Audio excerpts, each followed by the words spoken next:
Vamos a ver un ejemplo de la ley de senos para triángulos oblicuángulos.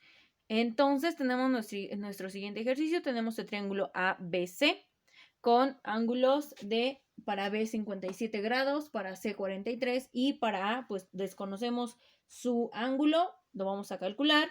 Tenemos un lado conocido que es 18 y dos lados que desconocemos que los vamos a calcular.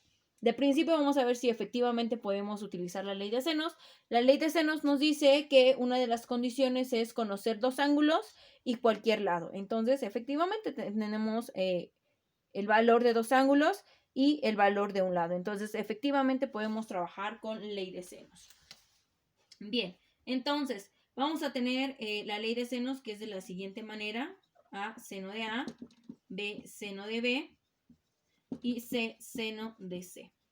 Son proporcionalidades y entonces, como son proporcionalidades, vamos a trabajar a pares, ¿ok? Entonces, mínimo, como vamos a trabajar a pares, ya sea de esta forma, estas dos, o bien las que están al extremo, pues tenemos que conocer mínimo, tres elementos de estas dos razones que se van a estar trabajando sobre proporciones.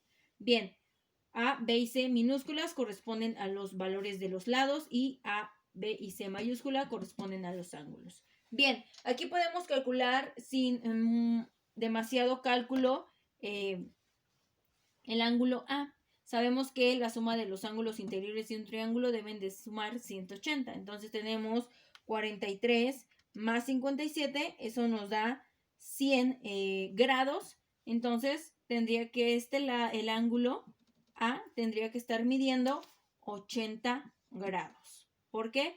Porque recordemos nuevamente que la suma de los ángulos interiores de un triángulo suman 180.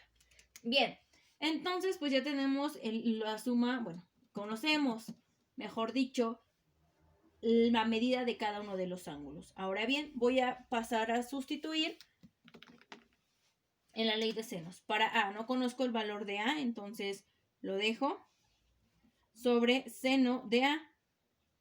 El ángulo A sí lo conozco, que es 80 grados, igual a B, lo conozco, que es 18, entre el seno de B, B es 57 grados, igual a C, no lo conozco, sobre el seno de C, C es 43 grados. Listo. Entonces, aquí para calcular el valor de A y calcular el valor de C, puedo utilizar mi proporción que está en la parte de en medio. Entonces, primero voy a utilizar la proporción de A con la proporción de B para poder calcular mi lado A. Entonces, simple y sencillamente la voy a pasar.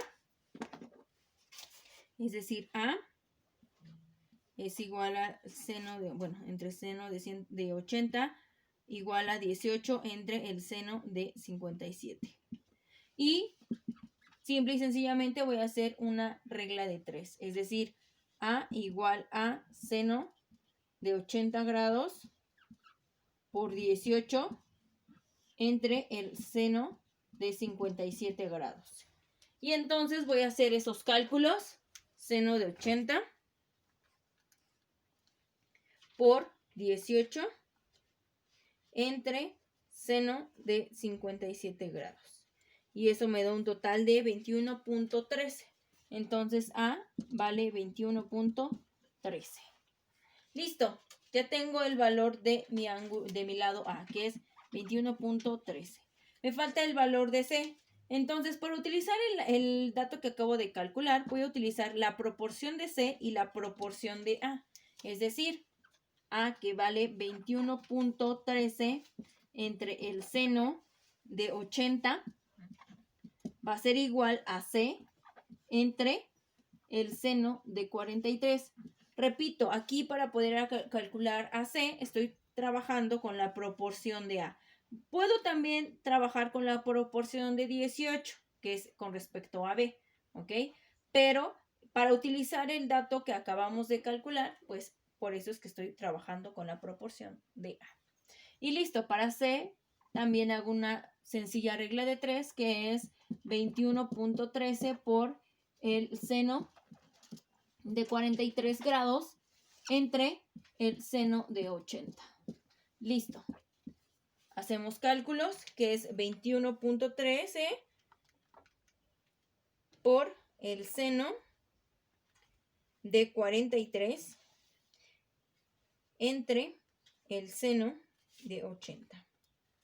Y eso me da 14.63. Listo. Entonces se vale 14.63. Y con la ley de senos he podido calcular el ángulo A y mis valores de los lados A y C.